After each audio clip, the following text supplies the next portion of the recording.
دعا کرو کہ ظہور امام ہو جائے، یہ روز کا قصہ تمام ہو جائے، دعا کرو دعا کرو دعا کرو۔ اعوذ باللہ من الشیطان الرجیم، بسم اللہ الرحمن الرحیم، الحمد للہ رب العالمین، الصلاة والسلام علی سید الانبیاء والمرسلین وعلی خاتم النبیین شفیع المذنبین سیدنا و مولانا ابی القاسم محمد وعلی آلہ الطیبین الطاہرین المعصومین ولعنت الدائمۃ علی اعدائہم اجمعین، اما بعد فقد قال اللہ تبارک و تعالی فی کتابہ المجید، بسم اللہ الرحمن الرحیم، وَلَقَدْ كَتَبْنَا فِي الزُّبُورِ مِن بَعْدِ الذِّكْرِ أَنَّ الْأَرْضَ يَرِثُهَا عِبَادِيَ الصَّالِحُونَ۔ اس سلسلے کی آج دوسری گفتگو ہے، اس میں ہمارا موضوع ہے مہدویت احادیث کے آئینے میں۔ سب سے پہلے آپ کی خدمت میں یہ عرض کر دوں کہ احادیث جو اس موضوع سے مربوط ہیں ان کی تعداد اس قدر زیادہ ہے کہ تمام علماء اس پہ متفق ہیں کہ یہ موضوع تواتر کی حد تک ہے، اور اس میں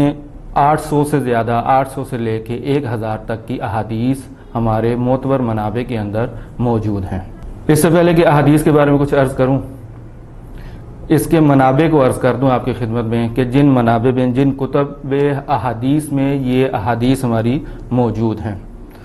سب سے پہلے تو یہ کہ احادیث کے معتبر ہونے کے جو معیارات ہیں ان میں سے ایک اہم معیار یہ ہے کہ وہ حدیث کا زمانہ، یعنی اس کتاب کا زمانہ جس حد تک ائمہ کے زمانے سے نزدیک ہوگا اتنا ہی معتبر ہونے کی گنجائش موجود ہوگی۔ اس اعتبار سے جو ہمارے پاس جو قدیمی کتابیں ہیں، ہمارے جو معتبر منابع ہیں، جو کافی حد تک غیبت صغریٰ یا غیبت کبریٰ کے آغاز میں پائے جاتے ہیں اور جن میں مہدویت کے اعتبار سے احادیث موجود ہیں، ان میں سے چند کتابیں آپ کی خدمت میں عرض کرتا ہوں۔ ان میں سب سے پہلی کتاب، معتبر ترین کتاب، وہ ہے اصول کافی۔ البتہ جامع ہے، مختلف موضوعات، عقائد کے اعتبار سے مختلف موضوعات، احکام کے حوالے سے، اخلاقیات کے حوالے سے اس کتاب کے اندر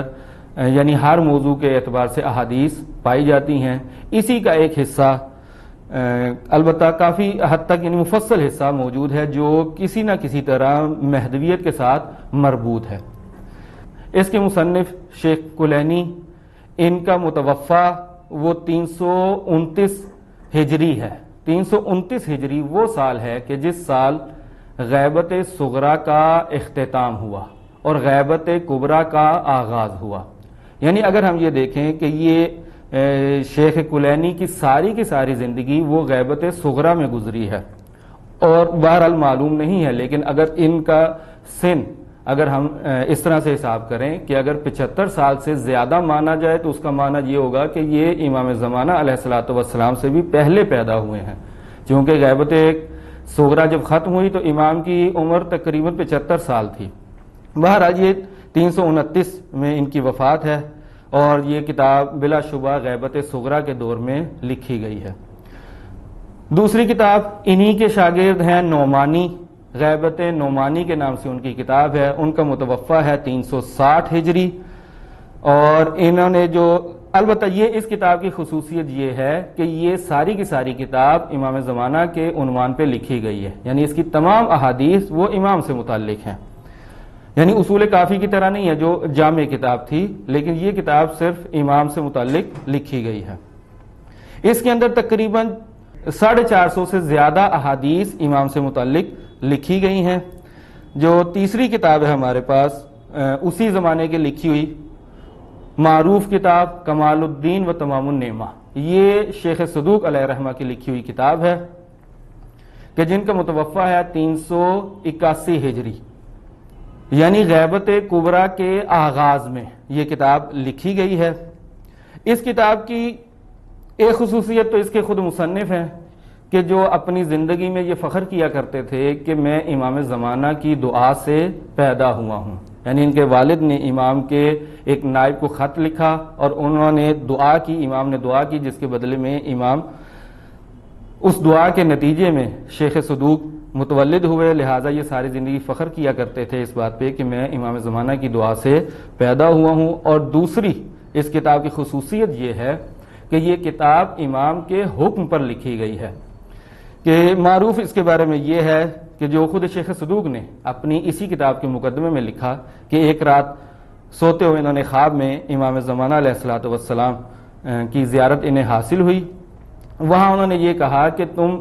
میرے بارے میں کیوں نہیں کتاب لکھتے؟ انہوں نے کہا میں نے کتابیں لکھی ہیں اس بارے میں۔ تو امام کہتے ہیں نہیں، ایک کتاب لکھو کہ جس میں انبیاء کی غیبت کا تذکرہ کرو۔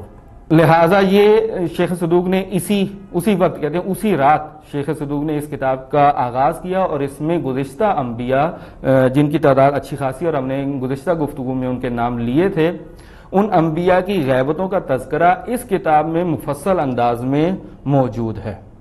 اس کتاب کے اندر 600 سے زیادہ احادیث ہمارے موضوع سے متعلق ہیں، اور یہ کتاب بھی مختص ہے امام کے بارے میں۔ یہ 3 کتابیں ہیں، ان کا تذکرہ کر دوں۔ 3 کتابیں، ایک وہی جس کا ذکر گزر گیا غیبت نعمانی، دوسری کتاب کمال الدین، اور تیسری کتاب غیبت شیخ طوسی۔ یہ 3 کتابیں ہیں جو اس دور میں امام سے متعلق لکھی گئی، لیکن ابھی میں کوشش کر رہا ہوں اس ترتیب سے عرض کروں جس ترتیب سے یہ کتابیں لکھی گئیں۔ اگر اس ترتیب کا لحاظ رکھیں تو پہلی کتاب اصول کافی تھی، دوسری کتاب غیبت نعمانی، اور تیسری کتاب ہے الارشاد شیخ مفید کی۔ ان کا متوفہ ہے 413 ہجری۔ یہ تمام ائمہ کے اس میں حالات زندگی لکھے گئے ہیں، اور امام مہدی علیہ الصلوۃ والسلام کے بارے میں بھی ایک حصہ اس کتاب کے اندر موجود ہے۔ اس کے بعد 5ویں جو کتاب ہے وہ غیبت شیخ طوسی ہے۔ یہ کتاب بھی جیسا کہ عرض کیا، یہ کتاب مکمل طور پر امام زمانہ علیہ الصلوۃ والسلام کے بارے میں لکھی گئی ہے، اور اس کا زمانہ ہے 460 ہجری۔ شیخ طوسی وہ شخصیت ہیں جنہوں نے نجف کے حوزے کی بنیاد رکھی، اور ہمارے کتب اربع جو اہل تشیع کی معتبر ترین 4 کتابیں ہیں، ان میں 2 کتابوں کے مصنف یہی شیخ طوسی ہیں، جن کی لکھی ہوئی یہ کتاب ہے غیبت شیخ طوسی کے نام سے یہ کتاب معروف ہے۔ اس میں بھی انہوں نے مسئلہ غیبت کو اچھے انداز میں بیان کیا ہے، شیعہ علماء کے جو نظریات ہیں امام سے متعلق ان کا ذکر کیا ہے، اور امام کے زندگی کے اوپر یا ان کی غیبت کے اوپر جو اشکالات ہیں ان کو مطرح کر کے اس کا جواب تسلی بخش اس کتاب میں دیا گیا ہے۔ یہ تھی ہماری یعنی تاریخی کتب کہ جن کا جیسے کہ عرض کیا غیبت صغریٰ یا غیبت کبریٰ کے آغاز میں یہ کتابیں لکھی گئی ہیں۔ 2 کتابیں اس کے علاوہ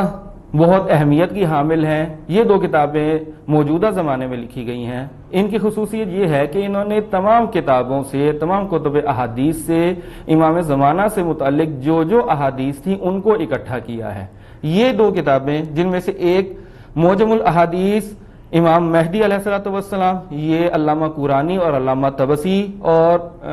ایک ٹیم نے ان کے ساتھ مل کے اس کتاب کو لکھا ہے۔ یہ 8 جلدی کتاب ہے۔ اس کی خصوصیت یہ ہے کہ انہوں نے تمام معصومین سے صادر ہونے والی احادیث کو اکٹھا کیا ہے، یعنی اس کے باب اس طرح سے ہیں، مثلا پہلا باب پیغمبر ختمی مرتبت حضرت محمد مصطفیٰ صلی اللہ علیہ وآلہ وسلم سے جو احادیث منقول ہیں اس کو پہلے چیپٹر میں، دوسرا چیپٹر امیر المومنین سے، تیسرا مثلا جناب سیدہ سلام اللہ علیہ سے، اور پھر امام حسن سے تمام احادیث اس انداز میں، یعنی اماموں کے ترتیب کے اعتبار سے اس میں احادیث کو اکٹھا کیا گیا ہے۔ اور دوسری جو کتاب ہے جو موجودہ زمانے میں لکھی گئی ہے اور تمام احادیث کو امام سے متعلق تمام احادیث کو اس میں جمع کیا گیا ہے، یہ کتاب ہے منتخب الاثر، جس کو لکھا ہے آیت اللہ العظمی صافی گل پیگانی۔ موجودہ مراجع میں سے یہ دونوں شخصیات، یعنی وہ علامہ قرانی اور علامہ طبسی جو پچھلی کتاب اس کے بھی مصنفین ابھی حیات ہیں، اور یہ صافی گل پیگانی یہ بھی ابھی حیات ہیں۔ انہوں نے بھی تمام احادیث کو اکٹھا کیا ہے۔ اس کی خصوصیت یہ کہ انہوں نے موضوعات کے اعتبار سے اس کتاب کو مدون کیا ہے۔ مثلا ایسی احادیث کے جس میں ذکر یہ ہے امام کا نام لکھا گیا ہے، ان احادیث کو ایک چیپٹر میں مثلا انہوں نے بیان کیا ہے۔ دوسرے مثلا غیبت سے متعلق تمام احادیث کو ایک جگہ بیان کیا ہے۔ جو ظہور کی نشانیاں ہیں ان کو ایک جگہ بیان کیا ہے، ظہور کی شرائط کو ایک جگہ بیان کیا ہے، یعنی موضوعات کے اعتبار سے انہوں نے تمام احادیث کو اکٹھا کیا ہے۔ مزید آپ کی خدمت میں عرض کروں کہ اہل سنت کے ہاں بھی یہ موضوع بڑی اہمیت کا حامل ہے، ان کی کتب میں بھی امام کے بارے میں اچھی خاصی احادیث موجود ہیں، جن میں سے معروف مسند احمد ابن حنبل، سنن ابی داؤد، سنن ترمذی، یہ تینوں کتابیں ان کی صحائح ستہ میں موجود ہیں۔ اس میں امام سے متعلق اچھی خاصی تفصیلات موجود ہیں۔ مہدویت سے متعلق جو احادیث ہیں ان کی خصوصیات یہ ہیں کہ یہ تقریباً ہر موضوع پہ مختلف انداز میں احادیث موجود ہیں۔ مثلا غیبت کے بارے میں دیکھیں، ان کی پیدائش کے بارے میں دیکھیں، غیبت کے حالات کے بارے میں دیکھیں، عصر ظہور کے بارے میں دیکھیں، اس حکومت جہانی کے بارے میں دیکھیں، تو ہر موضوع سے متعلق احادیث موجود ہیں۔ اور اسی طرح اس کی دوسری خصوصیت احادیث میں یہ ہے کہ تقریباً ہر معصوم سے احادیث موجود ہیں۔ اس وقت چونکہ آپ کی خدمت میں عرض کیا کہ احادیث کی تعداد بہت زیادہ ہے، ہم احادیث کو جہاں بیان نہیں کریں گے، مختصر انداز میں یہ آپ کی خدمت میں عرض کر دوں، ایسی احادیث کی طرف یا ایسے مطالب کی طرف اشارہ کروں آپ کی خدمت میں کہ جو چیزیں مشترک ہیں اہل سنت اور اہل تشیع کے ہاں، یعنی ایسی خصوصیات امام سے متعلق یا ایسی باتیں، ایسی احادیث جو فریقین کے درمیان متفقون علیہ ہیں، ان کو آپ کی خدمت میں عرض کرتا ہوں۔ یہ موضوعات تقریباً امام سے متعلق تقریباً تمام موضوعات مشترک ہیں، چند ایک کی طرف اشارہ کر رہا ہوں، جیسے جن میں سے ایک یہ ہے کہ امام کی جو حکومت ہوگی وہ پوری زمین پر چھائی ہوئی ہوگی، یعنی پوری زمین کے اوپر ایک ہی حکومت ہوگی اور وہ امام کی حکومت ہوگی۔ نمبر 2، یہ حکومت عادلانہ حکومت ہوگی، یہ خدا کی حکومت ہوگی، اس میں ظلم کا شائبہ تک نہیں ہوگا۔ اس کے علاوہ جو خصوصیت جو دونوں شیعہ سنی دونوں میں پائی جاتی ہے وہ یہ ہے کہ حضرت عیسیٰ علیہ السلام کا نزول، اس کو تقریباً فریقین مانتے ہیں۔ جیسے کہ نمونے کے طور پہ اگر آپ کی خدمت میں عرض کروں، صحیح بخاری میں یہ حدیث موجود ہے، کیف انتم اذا نزل ابن مریم فیکم وامامکم منکم، یعنی تمہاری کیا حالت ہوگی اس وقت کہ جب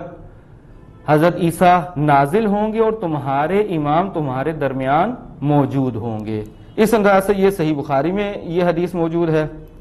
اور اسی مطلب سے آپ جانتے ہیں اہل تشیع میں بھی یہ احادیث ایسی موجود ہیں، جیسے کہ مثلا کمال الدین و تمام النعمہ میں یہ حدیث موجود ہے، وَيَنزِلُ رُوحُ اللَّهِ عِيسَى ابْنُ مَرْيَمَ وَيُصَلِّي خَلْفَهُ، جب حضرت عیسیٰ نازل ہوں گے تو وہ آپ کے امام کے پیچھے، یعنی امام زمانہ علیہ السلام کے پیچھے نماز پڑھیں گے۔ یہ حدیث کمال الدین میں موجود ہے۔ اس کے علاوہ نشانیوں میں بھی اتفاق پایا جاتا ہے، جیسا کہ بیدا کی سرزمین پر لشکر سفیانی کا دھنس جانا، یہ بھی شیعہ سنی دونوں کے ہاں یہ والی احادیث موجود ہیں۔ صحیح بخاری میں اس انداز سے موجود ہے کہ ایک لشکر کعبہ کا ارادہ کرے گا، یعنی اس پہ حملہ کرنے کا ارادہ کرے گا، اور جب بیدا کی سرزمین پر پہنچے گا تو زمین ان سب کو نگل لے گی۔ اور اسی مضمون سے امام باقر علیہ السلام سے روایت منقول ہے، جس میں بیان فرماتے ہیں کہ سفیانی کا لشکر کا امیر اپنے لشکر کے ہمراہ بیدا کے مقام پر جب پہنچے گا تو منادی آسمان سے ندا کرے گا کہ اس قوم کو نگل لے، تو یہ تمام ان لوگوں کو زمین اپنے اندر نگل لے گی۔ یہ حدیث غیبت نعمانی میں موجود ہے۔ اس کے علاوہ جو مشترکات اہل سنت اور اہل تشیع میں پائے جاتے ہیں،